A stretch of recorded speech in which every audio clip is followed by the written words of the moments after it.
Saudações, prezadas e prezados.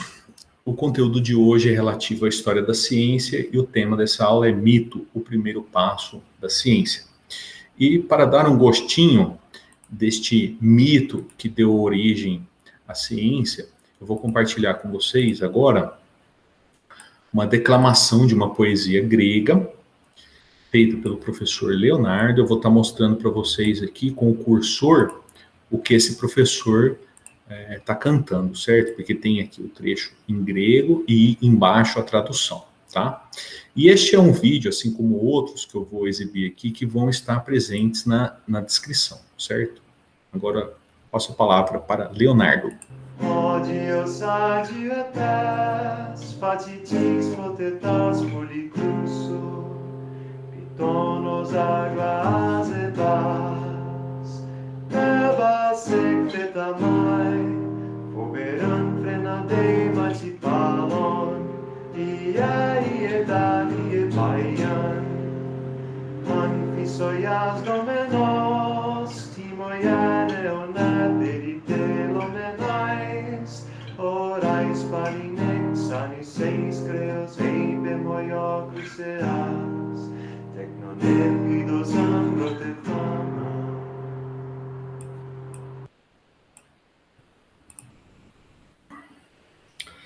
Pois bem, iniciemos agora a apresentação propriamente dita, que nos ajudará a entender por que o mito pode ser considerado o primeiro passo da ciência. E a primeira reflexão que nós temos que fazer é que, historicamente, a cultura grega não é uma cultura primordial. Houveram outras culturas anteriores à cultura grega, como nos mostra Timeu, que é um diálogo do Platão, que diz que os gregos são jovens, são almas jovens.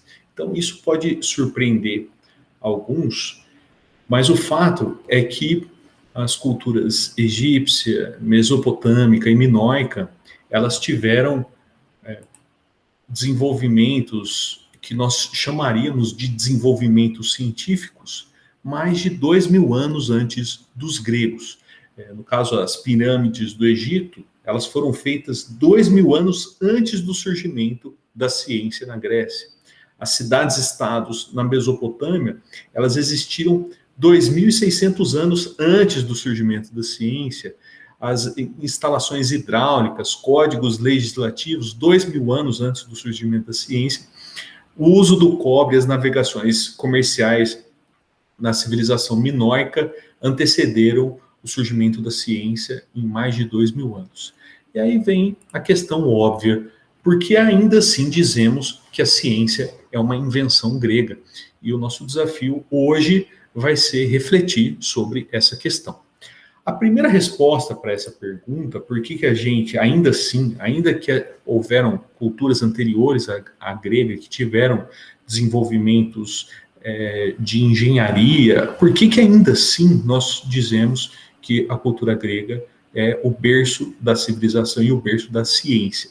É porque esses conhecimentos anteriores, eles eram saberes técnicos, eles eram o conhecimento de saber fazer, mas não eram conhecimentos sistematizados de saber explicar o porquê.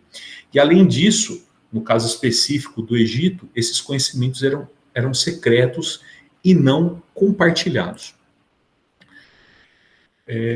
Legitimava-se no Egito a existência de uma elite isolada do convívio comum. O soberano não apenas centralizava as formas de ciência e da arte, mas chegava a orientá-las segundo os seus propósitos. Então, não é de agora, como a gente vê atualmente no nosso país, que a ciência e a arte parte de um filtro para ser divulgado, né?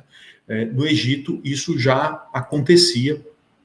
E isso é um dos motivos que leva a desqualificar essa civilização enquanto um lugar que surgiu a ciência, porque a ciência é incompatível com essa ideia de um conhecimento que ele é restrito, que ele é secreto, certo?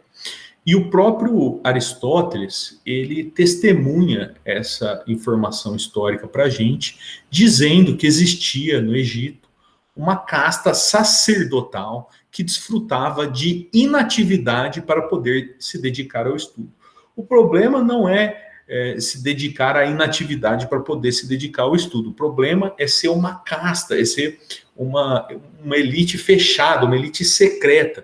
Isso que tirou o mérito, por exemplo, da civilização egípcia de ter sido o berço da ciência. Então, essa é a primeira resposta à questão colocada. Entende-se assim porque os mitos irão desempenhar um papel relevante do surgimento da ciência no mundo grego. Eles eram compartilhados e divulgados de maneira recorrente. Tanto é assim que hoje conhecemos inúmeras obras literárias, as quais originalmente sequer eram escritas, mas apenas declamadas em forma de poesias cantadas. Tá, então é colocado aqui que o mito pode ser entendido como um primeiro passo da ciência, porque esse mito ele não era secreto, ele era compartilhado. E a prova de que ele era compartilhado é que alguns poemas que não foram escritos originalmente ainda hoje são conhecidos. Como que eles são conhecidos se eles não tinham sido escritos originalmente? Isso acontece porque eles eram recorrentemente divulgados, eles eram declamados oralmente.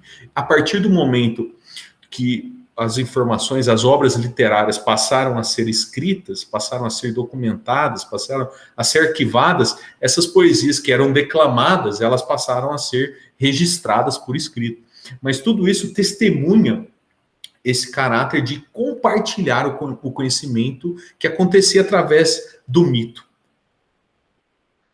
O mais antigo e maior monumento literário do mundo grego é a obra de Homero, datada do século 8 a.C. Então, nós estávamos falando lá das pirâmides do Egito que existiram há 2.600 anos, e agora a gente começa a falar do século 8 a.C. 2.600 anos antes de Cristo seria o século 26 a.C. Então, passaram-se aí 18 séculos depois da construção das pirâmides para a gente ter um monumento literário na Grécia, que no caso é a obra do Homero. Nos textos mais famosos da mitologia grega, Ilíada e Odisseia, o enfoque é para a vida palaciana e guerreira dos homens que lutavam na guerra de Troia sob a influência dos deuses do Olimpo. Ainda assim, a gente pode ficar com uma grande interrogação. Bom, o conhecimento do Egito não é considerado científico porque ele não era divulgado, tudo bem. Agora, o conhecimento mitológico que era divulgado na Grécia, ele vai ser considerado científico, mesmo tratando da vida de guerreiros, mesmo tratando como que era o comportamento entre eles. Será que é isso que vai ser considerado ciência? Não, não é bem isso. A primeira característica condizente com a ciência é o fato de que esses mitos eles eram compartilhados, mas não é somente isso. Continuando para entendermos como se dá esse processo. Nesses poemas são destacados os personagens Aquiles e Odisseu e vários... Desculpa. Nesses poemas são destacados os personagens Aquiles e Odisseu e nos vários dramas que os envolvem. Parece existir sempre um apelo à moderação humana diante das forças que agem sobre o destino dos homens. Então, nesses poemas, há um enfoque para a moderação, para um controle do ímpeto, certo? E nós vamos assistir agora um trecho de um filme que pode ser que alguns de vocês conheçam, que é o filme Troia.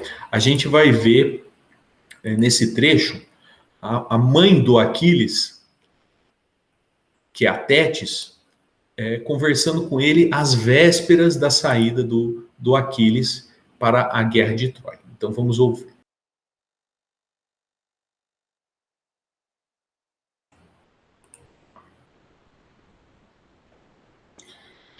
Certo, nós vimos nessa passagem uma informação que muitos de nós já tínhamos, que o Aquiles ele foi avisado que se ele fosse para a guerra de Troia, ele teria uma vida curta, mas só que ele teria uma fama longa. E aí ele preferiu esse caminho de uma fama longa, ao invés de uma longa vida, certo? Na passagem seguinte, enquanto esse conteúdo que eu mencionei supostamente estaria na Ilíada, que tem como protagonista o Aquiles, na outra obra do Homero, a Odisseia, nós temos como principal personagem o Odisseu. E se vocês já ouviram alguém usar o termo Odisseia, nossa, esse processo está sendo uma Odisseia. O que a pessoa está querendo dizer? Quando ela diz Odisseia, ela quer dizer que é um processo demorado, é um processo longo, com muitos desdobramentos. Porque o que aconteceu com o Odisseu? Ele participou da guerra de Troia, ele era o rei de Ítaca, só que ele levou 20 anos para voltar para casa. E essa obra do Homero, Odisseia, conta justamente o retorno de Odisseu à sua terra natal. Enquanto o Aquiles teve um destino curto, ele teve longa fama, uma grande fama, mas um destino curto, já o Odisseu, que era um homem sábio, era um homem astucioso, ele teve uma vida longa. E na Odisseia, nesse trecho que eu vou mencionar para vocês, o Odisseu está buscando alternativas de como retornar para Ítaca, porque ele já está há muitos anos no mar, e já teve ocasiões dele estar muito perto da cidade, aí ele voltou lá para o início da viagem dele, e aí um dos personagens dá a dica para ele de descer ao mundo dos mortos para conversar com Tiresias. E nesse processo que ele desce ao mundo dos mortos, ele encontra o Aquiles. E olha o que o Aquiles diz para o Odisseu. Ora, não me venhas, esperto Odisseu, consolar-me da morte, pois preferira viver empregado em trabalho de campo sob senhor sem recursos, ou mesmo sem recompensas, a existir desse modo com os mortos. Então, vejam o apelo à moderação.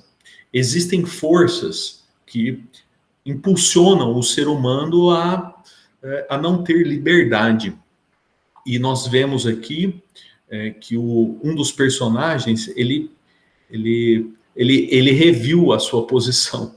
É claro que é uma história lendária, porque depois da morte dele, ele está lá no mundo dos mortos, e o Aquiles diz, olha, eu me arrependi da minha decisão, foi uma decisão desmedida.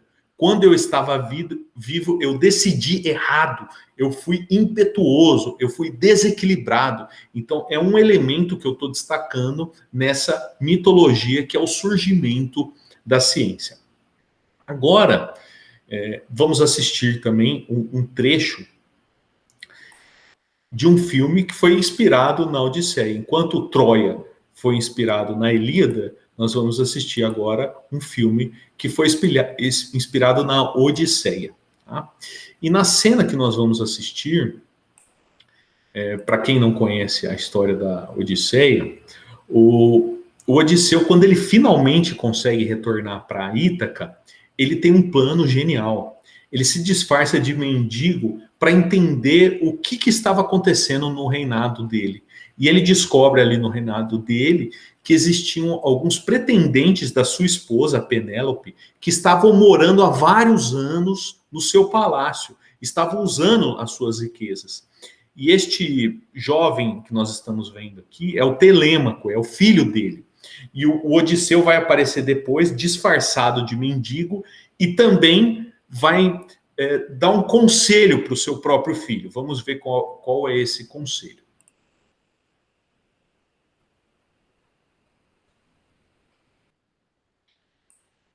Nós vimos que o Odisseu, disfarçado de mendigo, ele dá um recado para o filho dele, está em inglês, ele diz, ter raiva é fácil. Ele está também chamando o seu filho, Telêmaco, para ter um comportamento equilibrado. Nós somos movidos por forças que levam a gente a cometer atos desequilibrados. Nós estamos submetidos a uma natureza, no caso, o instinto. O nosso instinto leva a gente a ter atos imprudentes. Nós vemos que essa mitologia grega, que é o que pode ser considerado o primeiro passo da ciência, tem uma certa reflexão sobre o papel do homem na natureza, o como o homem deve se posicionar na natureza e, no caso, aprender a lidar com essas forças que envolvem o homem, certo? Então, continuemos. São nas lendas de Homero e de outros poetas posteriores que iremos identificar não apenas reflexões comportamentais da vida social a partir da construção de uma cultura que incorporava lendas e personalidades de diferentes origens. Bom, essa primeira parte aqui do texto está dizendo que a mitologia grega ela incorpora elementos de diferentes regiões além da Grécia. A mitologia grega ela é chamada de grega por uma falta de recurso linguístico, porque na verdade ela é uma mitologia que incorpora elementos de diferentes culturas. É uma mitologia cosmologista, ela envolve elementos de diferentes culturas. Então, na mitologia nós vemos, além da incorporação de diferentes lendas de diferentes lugares, e isso faz com que essa mitologia seja também um rico material para recuperar informações da antiguidade. Ela é um material histórico, ela é um material geográfico, ela é um material moral, porque fala do comportamento dos homens nessa cultura do século VIII a.C. Então, esse primeiro passo da ciência é entendido assim justamente por essa riqueza de elementos que está incorporado nessa mitologia. Então está incorporado reflexões sobre os comportamentos, está incorporados lendas de diferentes povos, é feita menções a diferentes regiões geográficas daquele local onde foi concebido o conhecimento mitológico. Então, além disso tudo, mas também há constatações acerca da natureza humana e da natureza que transcende o humano. O humano, ele tem a sua natureza, ele é um animal, ele tem o seu instinto, mas além disso, ele está submetido a uma natureza maior do que ele está submetido ao cosmos. E isso faz parte dessa mitologia. Espero que agora esteja fazendo mais sentido por que a gente coloca assim, a mitologia, o mito, como um primeiro passo da ciência. Primeiro, pelo fato de ter sido compartilhado. Segundo, por incorporar diferentes elementos que ajudam a gente a entender o homem, ajuda a entender a história do homem, ajuda a entender as relações do homem, como o homem se insere na natureza. A partir de agora, a gente vai começar a falar bastante sobre essa obra do Hesíodo, que chama-se Os Trabalhos e os Dias, que também é datada do século VIII a.C. Até agora a gente falou da Ilíada e da Odisseia, agora a gente vai conhecer um pouco sobre essa obra do Hesíodo. Nela tem essa informação de que já no século VIII existia um conhecimento sobre as estações. Existe essa norma para as terras cultiváveis. Semearás, você vai arar, você ararás e colherás na estação certa, para que cada fruto cresça na estação própria. Ó, é um outro elemento que é incorporado no que nós entendemos por mitologia, a relação entre os homens e a relação do homem com a natureza, como eu havia dito.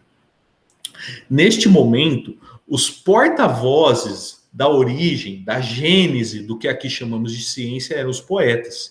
E assim, usando uma terminologia atual, diríamos que a ciência arcaica, a ciência antiga, era divulgada não por pesquisadores, mas por gênios inspirados em suas artes de cantar, declamar e atuar. Isso que nós estamos chamando de ciência, no caso, a mitologia, ela não era divulgada, ela não era elaborada por pesquisadores, ela era elaborada e divulgada por poetas que eram inspirados para poder cantar, para poder declamar, para poder encontrar sentido na explicação sobre a natureza.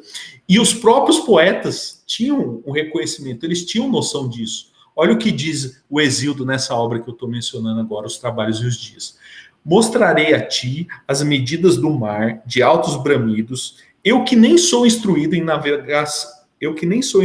navegação ou navios.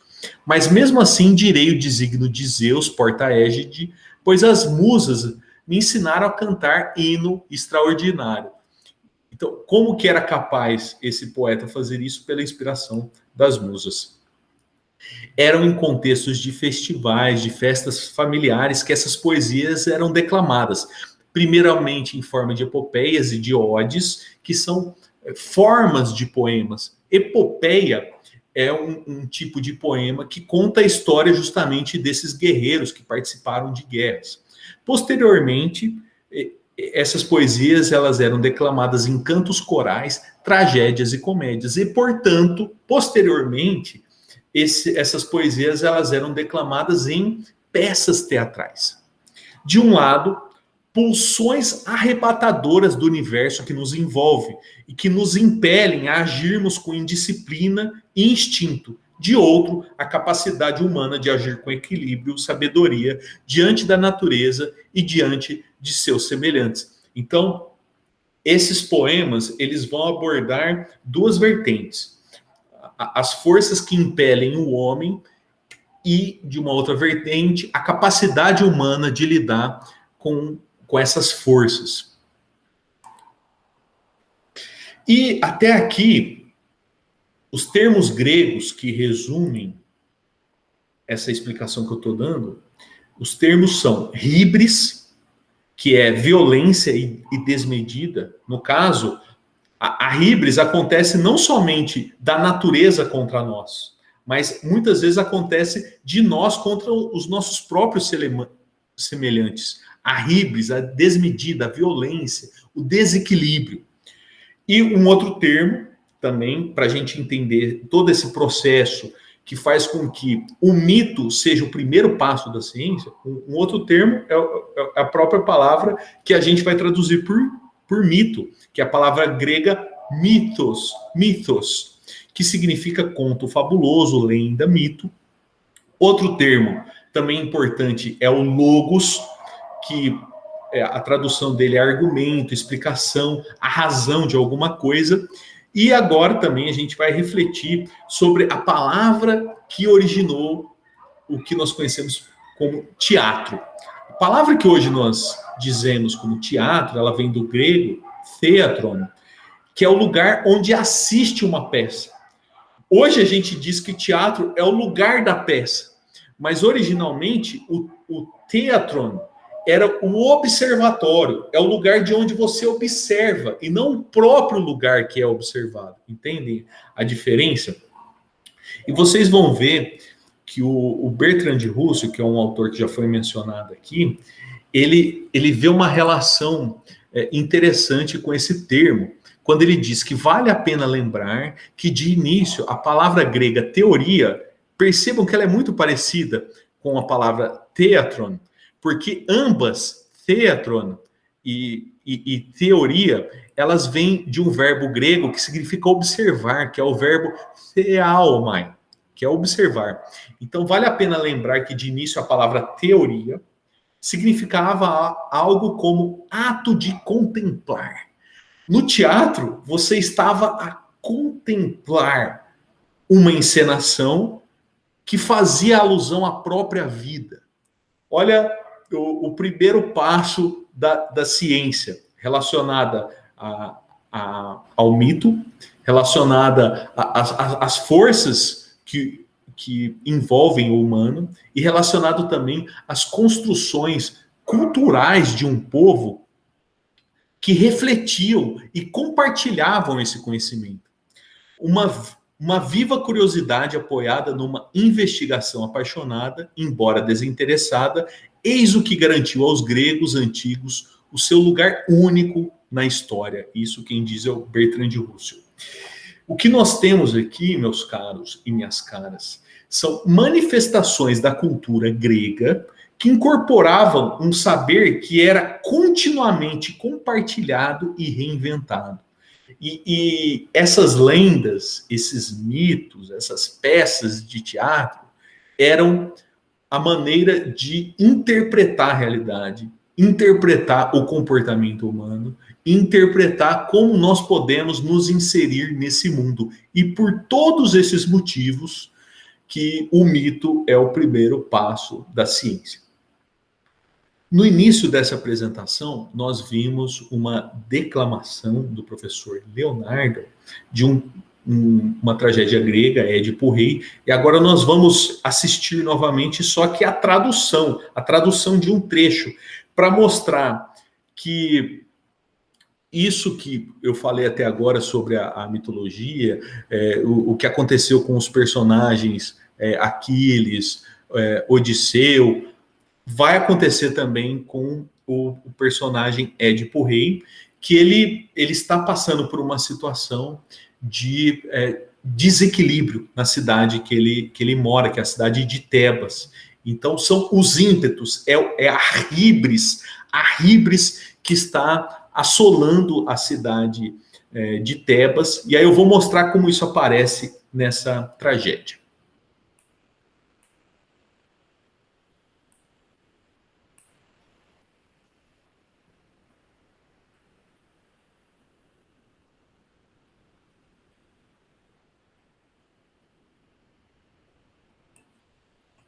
Ai, incontáveis são os males que eu trago, a cidade toda enferma está. Nem na mente eu encontro uma arma para a defesa, nem vejo crescerem os frutos, mas da terra famosa nem filhos. Da dor do parto gritante as mulheres resultam. Tu podes ver um depois do outro, qual pássaro alado, mais do que fogo invencível e rápido pro cais do Deus poente. Pois é, nas epopeias, também nessa tragédia grega, nós vemos o homem tentando entender o seu destino a partir daqueles termos que eu mencionei para vocês, a partir da híbris da natureza, e aí são contadas lendas, e o homem tem que se posicionar de uma maneira lógica, e por isso ele vai usar o logos. E todos esses conhecimentos eram compartilhados também nos teatros. A conexão entre a tradição das lendas e do pensamento sistematizado se dá com a substituição de termos diferentes em grego, mas que em português traduzem-se eventualmente da mesma maneira. Esse processo que envolve esses termos, mitos, híbris, logos, tem uma coincidência interessante. Porque tanto a palavra mitos, que é lenda, fábula, como a palavra logos, que no caso a gente vai traduzir ela em algum momento, um desdobramento dela na língua portuguesa vai virar lógica.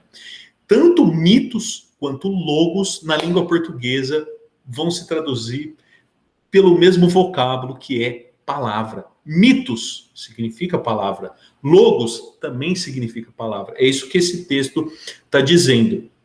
Há uma observação de como que as lendas e como que as lendas que lidam com a híbris e como o comportamento humano que busca uma lógica, e todos esses elementos então constituem o primeiro passo da ciência. Mitos ou lenda é a expressão que deu origem ao vocábulo mito. Logos ou pensamento é a expressão que deu origem ao nosso vocábulo lógica.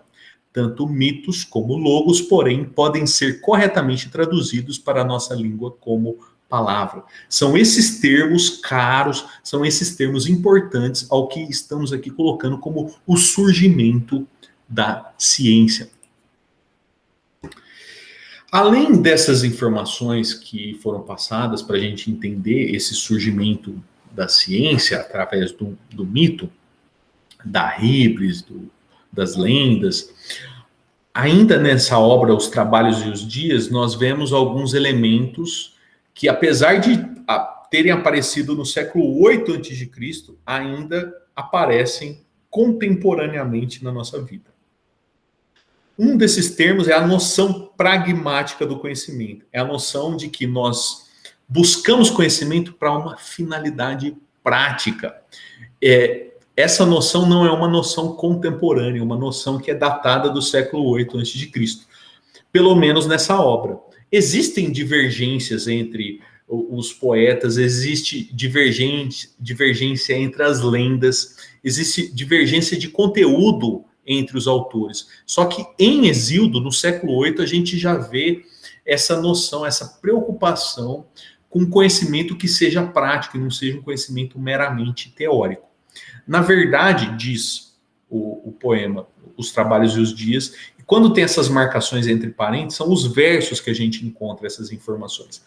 Na verdade, litígios e discursos pouco importam a quem possui em estoque sustento abundante. Se você tem com que viver, para que você vai se preocupar com conhecimentos teóricos? Para que você vai se preocupar com debates públicos, com ideologia política? Isso não importa. Já a outra informação que eu vou dar um destaque, já é um assunto muito mais polêmico, que desde o século VIII, em particular nessa obra, mas também em outras obras do período e no período posterior, nós vemos um explícito machismo.